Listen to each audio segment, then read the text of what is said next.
بسم الله الرحمن الرحيم الحمد لله رب العالمين والصلاة والسلام على أشرف الأنبياء والمرسلين سيدنا محمد وعلى آله وصحبه أجمعين أما بعد ولا ليال مركة وحن كسو جرني دروس رمضانية مسلسل كاني محوها أحكامتي أن وهد ليني رمضانك مركة وحن سو هيني ونوغو دنبيي cirbada xididka laga qaadanayo ama muruqa laga qaadanayo xukunkeeda waxa uu yahay marka waxaan soo sheegnay culamaa'ul azhar inay mareen in aanay waxbana burinaynin labadooduba oo maalin ramadaan ah la isticmaali karo ama xididka ha ahaato ama ha ahaato muxuu ahaa muruqa labadaba mid kastaba waxbana aysan burinaynin علماء أهل اليمن أهل التريمنا وحي قاتين لبضبا إني كبوريسو وحان مركا سو شاقنا وكالاتو علماء لبضاس أردحي إني جيران أو أياغا ماركتي قبان أو يراهدين هدي أي تهي مدى مرقنا مبورينيسو هدي تهي مدى حيدتكنا جوفك أي أدوليشا أو جوفك وحواي داخل كقفك واي ودنه إيو كليه إيو باركي إيو علوشي لحديدة waxa gaarayo ama maaragtay systemka maskaxda oo kale to gaarayo halkaas oo kale hadii wixii daawadi ay gaari karto waxa weeye waa joobkii la dhahay wax inay gaaraan marka culimadaas waxay yiraahdeen midda wariidka laga qaadanayo oo laga qaadanayo xididka isla markiiba dhiigga ayay la wareegaysaa wadnaha toos u tagaysaa weyn marka taasi way burinaysaa ay yiraahdeen weyn waxa jira qowl afraad oo asaga اعتبار سداسة عن لهينين لكن علماء قارك أي شيئين أو يراهدين هدي أي وح نفقاء للصعدان عربدة إيو مارتي وح الله كلا قاضية هدي وح نفقاء أي سن أهين أو جيرك نفقاء كهلا لكن تنهد قاعدة إلى الصعد منا مجرته عين وصلت إلى الجواب في عمدا أي لجهد لاي عين تان مركا إن النفقاء لهذا عين تا وح يعني وح الأركايو oo daaqilka gaaray inay nafaqo leeyihiin iyo inaanay nafaqo lahaynin maaragtay waxba ictibaar ma leh sababtoo ah waxa maaragtay ku baxayo taas oo kale hadii la yiraahdo qofkii wuxuu laqay oo daaqilkiisa gaaray waxba nafaqo laga helaynin sida dhagax oo kale dhagax yar ayuu qofkii laqay oo afka uu geliyay oo sidaas ku baxsan dhagax nafaqo laga ma helayo maca dalika uu burinayaa way ayada saas ay tahay hadana aynu wasalad ila jawfi amdan way oo uu ku burayaa way marka qowlkaasi marka ama nafaqo ha lahaado shay ama yaanu lahaanin wax ictibaar oo ay leedahay ma leh way marka kaas qowlkaasna sidaas ayaa la iska gadaayay xuqnada marka warkeeda intaas ayaa maaragtay maxaa la yiraahdaa aan ku soo idlaynayna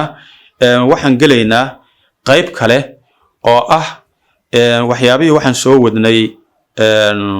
ramadaanka markii uu buro waxyaabaha ka xasilayo halkan marka waxaan ka geli doonaa insha Allah taala qayb ah ayadana man yajuzu lahu al-fitr afurka sidiisa uu u banaan yahay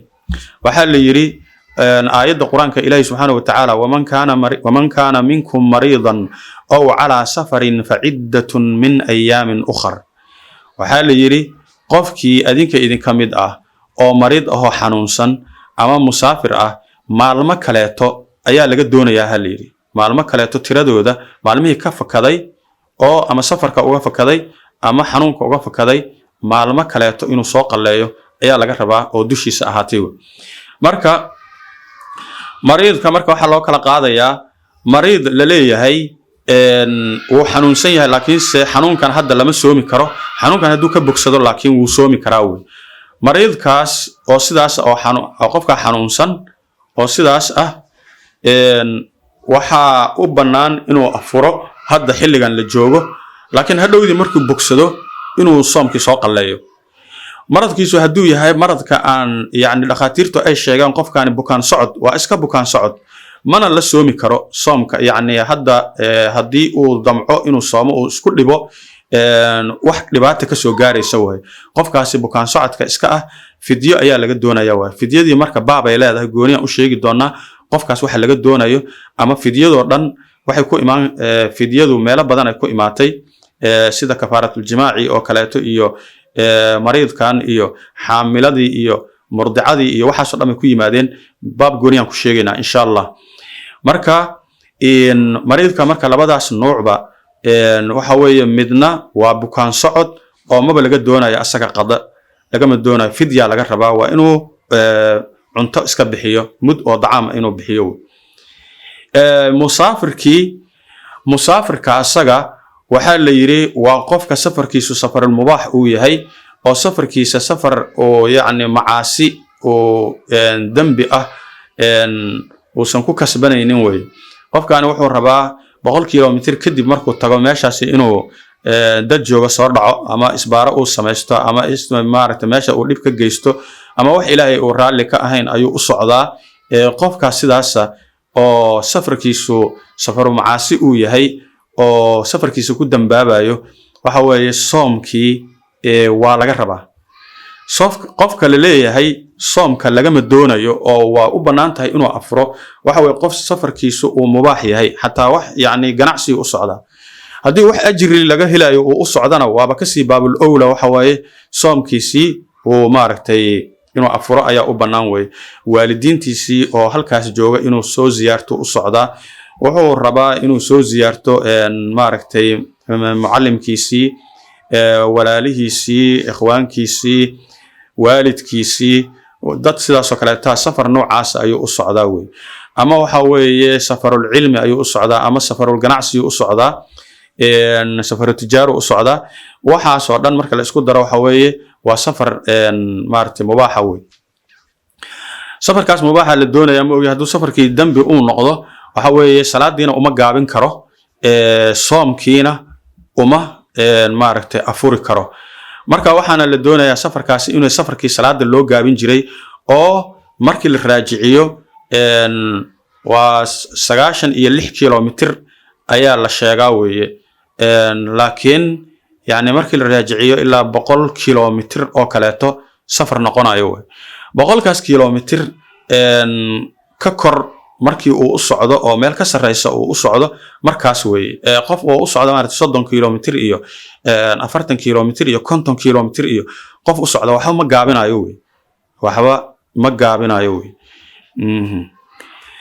marka asagana waxa u banaan inuu afuro qofka saddexaad oo inuu afuro ay u banaan tahay qofkii xaamilkii gabadhii xaamilada ahayd iyo gabadhii murdicada ahayd nuujinayay labadaba way u banaan tahay inay afuraan waxaana la yiri labadoodu waa isku xugum hadii ay naftooda u cabsadaana waxa laga rabaa kaliya inay soo qadayaan maalmahan ka fakaday hadii naftooda iyo ilmahaba ay u cabsadaana waxa laga doonayaa qada iyo fidyo qadihi maalmihii ka fakaday maalin kastaba waa inay soo qadayso gabadhii xaamilada ahayd ama midii nuujinaysa ilmaha waa inay soo qadayso waxa marka hadii caruurtii u cabsadaana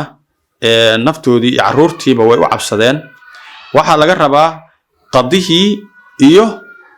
maalin kasta inay bixiyaan mud oo dacaam ah way